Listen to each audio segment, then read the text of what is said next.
Subscribe कीजिए community health officer YouTube channel को और पास में जो बेल आइकन है उसके ऑल नोटिफिकेशन को प्रेस कर दीजिए ताकि आने वाली वीडियो सबसे पहले आप तक पहुंच सके। Hello friends, welcome back to our YouTube channel. मैं हरिनागर आपका बहुत बहुत स्वागत करता हूं। तो दोस्तों, आज के वीडियो में हम बात करने वाले हैं हाइपरटेंशन के ट्रीटमेंट प्रोटोकॉल्स के बारे में।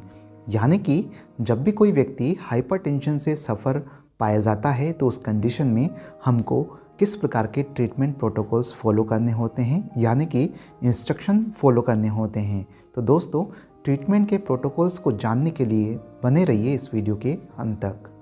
तो दोस्तों, जैसे ही कोई व्यक्ति ब्लड प्रेशर चेक करवाने आता है तो उस कंडीशन में हमको ब्लड प्रेशर चेक करने से पहले कुछ सावधानियां रखनी पड़ती है। जैसे कि सबसे फर्स्ट पॉइंट है, जब भी कोई व्यक्ति आपके पास में ब्लड प्रेशर चेक करवाने आ रहा है तो उससे पूछ लीजिए कि लास्ट 30 मिनट में आपने किसी प्रकार की एक्सरसाइज अथवा स्मोकिंग तो नहीं करी है।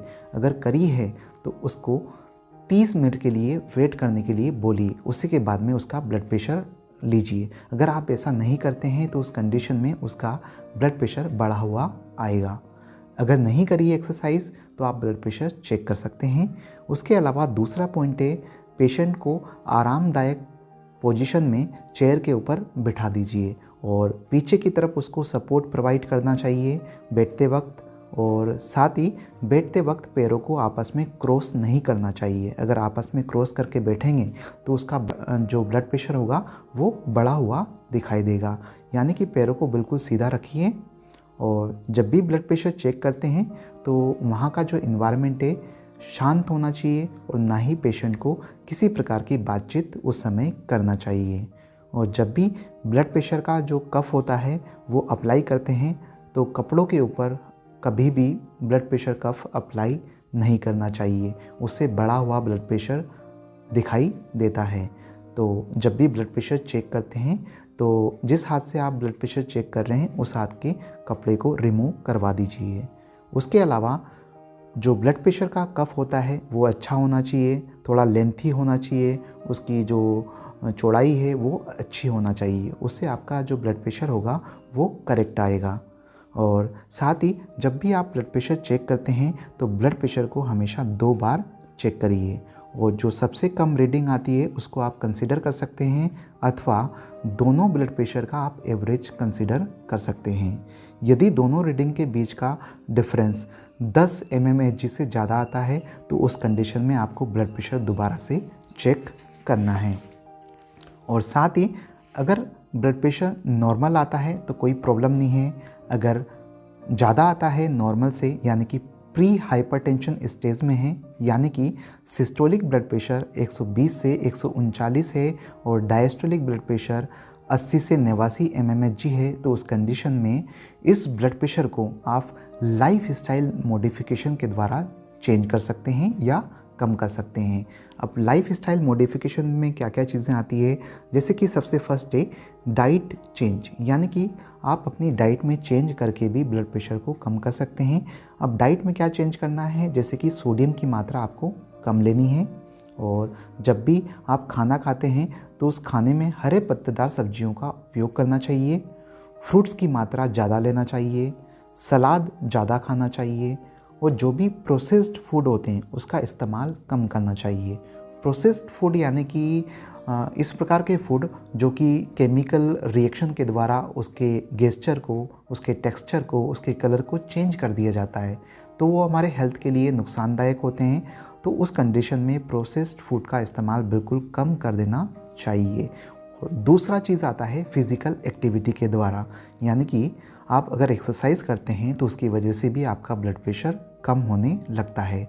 तो दिन में लगभग आपको 30 मिनट के लिए एक्सरसाइज करना चाहिए, जैसे कि आप वॉक कर सकते हैं, जॉगिंग कर सकते हैं, और सप्ताह में आपको कम से कम 5 दिन एक्सरसाइज करना चाहिए, यानी कि कम से कम 150 मिनट आपको एक सप्ताह के अंदर एक्सरसाइज करना चाहिए। उसके अलावा नेक्स्ट आता है, अगर आप स्मोकिंग करते हैं तो उसको बंद कर दीजिए, अगर एल्कोहल का कंजप्शन करते हैं तो उसको भी बंद कर दीजिए। तो इस प्रकार की लाइफ स्टाइल मॉडिफिकेशन के द्वारा आप ब्लड प्रेशर का जो रेंज है, जो थोड़ा सा बढ़ चुका है, उसको आप कम कर सकते हैं। अब उसके बाद में हम बात करते हैं, यदि ब्लड प्रेशर 140/90 mmHg से ज़्यादा आता है तो उस कंडीशन में आपको क्या करना है, जो पेशेंट का सीरम क्रिएटिनिन लेवल है और यूरिन प्रोटीन लेवल है वो चेक करवाना चाहिए। और उसके बाद में आप जो पेशेंट है उसको 3 मंथ के लिए लाइफ स्टाइल मॉडिफिकेशन पर रहने के लिए बोलिए और उसका हर मंथ रिव्यू करिए कि कितना ब्लड प्रेशर कम हुआ है। ठीक है, अगर ब्लड प्रेशर कम हुआ है तो अच्छी बात है, नहीं हुआ है तो उस कंडीशन में जो आपकी लाइफ स्टाइल मॉडिफिकेशन है उसको इंटेंसीफाई करना है, यानी कि उसमें को और अच्छे इंस्ट्रक्शंस आपको फॉलो करना है, यानी कि नमक का इस्तेमाल कम करना है, अच्छा एक्सरसाइज करना है, ठीक है, अच्छा खान पान लेना है, स्मोकिंग बंद करना है, ठीक है, और एल्कोहल का कंजप्शन कम करना है। तो लाइफ स्टाइल मॉडिफिकेशन को आपको इंटेंसीफाई करना पड़ेगा और आपको स्ट्रिक्ट होना पड़ेगा उस चीज़ के रिगार्डिंग, तभी जाकर आपका ब्लड प्रेशर कम हो सकता है। तो 3 मंथ तक आप रिव्यू करिए। अगर 3 मंथ के बाद भी आपका ब्लड प्रेशर कम नहीं होता है तो उस कंडीशन में आपको क्या करना है, मेडिसिन स्टार्ट करनी है। तो सबसे पहले आप क्या स्टार्ट करेंगे, अम्लोडिपिन 5 mg या टेलमिसार्टन 40 mg या क्लोरथिलिडोन 12.5 mg आप इस्तेमाल कर सकते हैं। अगर ब्लड प्रेशर 160/100 से ज़्यादा है तो उस कंडीशन में आपको 2 मेडिसिन एक साथ इस्तेमाल कर सकते हैं, जैसे कि अम्लोडिपिन या एटिनोलोल। और जैसे ही आप ये मेडिसिन स्टार्ट करते हैं तो 1 मंथ के बाद में आप रिव्यू करिए, चेक करिए कि आपका ब्लड प्रेशर कम हुआ या नहीं हुआ है। अगर फिर भी ब्लड प्रेशर आपका बढ़ा हुआ होता है तो उस कंडीशन में आपको क्या करना है, 2 मेडिसिन एक साथ में इस्तेमाल करना है। ठीक है, और उसके बाद में दोबारा से 1 मंथ के बाद में रिव्यू करिए। फिर भी अगर ब्लड प्रेशर बढ़ा हुआ आता है तो आपको एक साथ 3 मेडिसिन का इस्तेमाल करना है। ठीक है, अगर उसके बाद भी आप रिव्यू करते हैं फिर भी ब्लड प्रेशर बढ़ा हुआ आता है तो उस कंडीशन में आपको क्या करना होगा, जो आप मेडिसिन ले रहे हैं उसकी डोज को बढ़ाना होगा। जैसे कि टेलमिसार्टन 40 mg की है तो 80 mg आपको यूज़ करना है। अम्लोडिपिन अगर 5 mg है तो आपको 10 mg यूज़ करना है। उसके बाद में आप दोबारा से 1 महीने के बाद में रिव्यू करी है। अगर फिर भी ब्लड प्रेशर बढ़ा हुआ आता है तो उस कंडीशन में आपको क्या करना है, जो कार्डियक स्पेशलिस्ट होते हैं, फिजिशियन जो होते हैं, उनको रेफ़र कर देना है। क्योंकि अगर फिर भी बढ़ा हुआ होता है ब्लड प्रेशर तो बहुत सारे कॉम्प्लिकेशन क्रिएट हो सकते हैं। ठीक है, तो उसको तुरंत रेफ़र कर दीजिए। और कुछ स्पेसिफिक कंडीशंस होती हैं जिसमें आपको स्पेसिफिक मेडिकेशंस ही यूज़ करना है, गलत मेडिसिन यूज़ नहीं करना है। तो देखिए, सबसे पहले हम बात करेंगे COPD के रिगार्डिंग।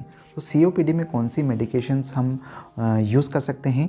तो COPD अगर किसी मरीज़ को है तो उस कंडीशन में बीटा ब्लॉकर्स को अवॉइड करना चाहिए, यानी कि जो एटिनोलोल है उसको आपको अवॉइड करना है। उसके अलावा आप कोई सी भी मेडिसिन दे सकते हैं। यदि पर्सन को हाइपरटेंशन के साथ साथ डायबिटीज़ मेलाइटस भी है तो उस कंडीशन में आपको हाइपरटेंशन के लिए ACE इनहिबिटर्स यूज़ करना चाहिए, यानी कि angiotensinogen converting enzyme inhibitors use करना चाहिए, जैसे कि रेमिप्रिल 2.5 mg में। और अगर किसी को क्रॉनिक किडनी डिजीज़ है तो उस कंडीशन में आपको सबसे पहले ये चीज़ चेक करनी है कि उसका सीरम क्रिएटिनिन लेवल कितना है। अगर उसका 2 mg% से कम है तो उस कंडीशन में आपको ACE इनहिबिटर्स यूज़ करना चाहिए। और ACE इनहिबिटर्स तभी यूज़ करना है अगर आपके पास में सीरम क्रिएटिनिन या पोटेशियम का जो लेवल है उसको मॉनिटर करने की फैसिलिटी हो। अगर फैसिलिटी नहीं है तो उस कंडीशन में आपको अम्लोडिपिन 5 mg इस्तेमाल करना है। अगर किसी को कोरोनरी आर्टरी डिजीज़ है, यानी कि चेस्ट पेन है या MI की हिस्ट्री रही है, तो उस कंडीशन में आपको बीटा ब्लॉकर्स यूज़ करना चाहिए, यानी कि एटिनोलोल आप यूज़ कर सकते हैं। अगर किसी को हार्ट फेलियर वाली कंडीशन है तो हार्ट फेलियर वाली कंडीशन में सबसे जो फर्स्ट ड्रग आप यूज़ करेंगे वो करेंगे ACE इनहिबिटर्स, यानी कि रेमिप्रिल 2.5 mg इस्तेमाल कर सकते हैं। और धीरे धीरे बीटा ब्लॉकर भी यूज़ कर सकते हैं, यानी कि एटिनोलोल का भी आप इस्तेमाल कर सकते हैं कुछ समय के बाद में। उसके बाद में आता है, अगर किसी को प्री एक्लेम्शिया है, यानी कि प्रेग्नेंट वुमन को अगर प्री एक्लेम्शिया है और उसका 150/100 से ज़्यादा ब्लड प्रेशर है तो उस कंडीशन में आपको कौन सी ड्रग इस्तेमाल करना है, जैसे कि लेबेटालोल आपको 100 mg से स्टार्ट करना है और दिन में 2 बार उसको देना है। निफेडेफिन आप ले सकते हैं। निफेडेफिन 30 to 60 mg आपको डेली प्रोवाइड करना है।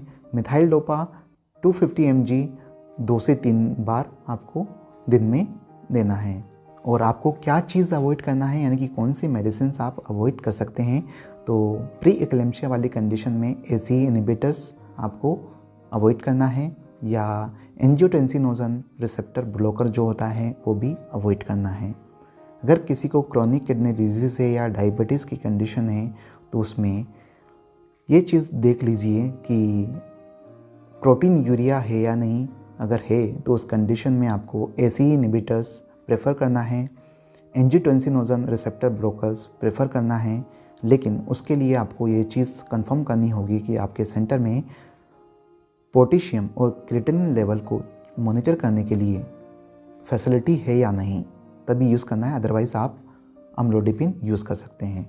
या किसी की हार्ट अटैक की हिस्ट्री रही है तो उस कंडीशन में आपको बीटा ब्लॉकर्स यूज़ करना है। तो दोस्तों, ये थी जानकारी हाइपरटेंशन के ट्रीटमेंट प्रोटोकॉल्स के बारे में।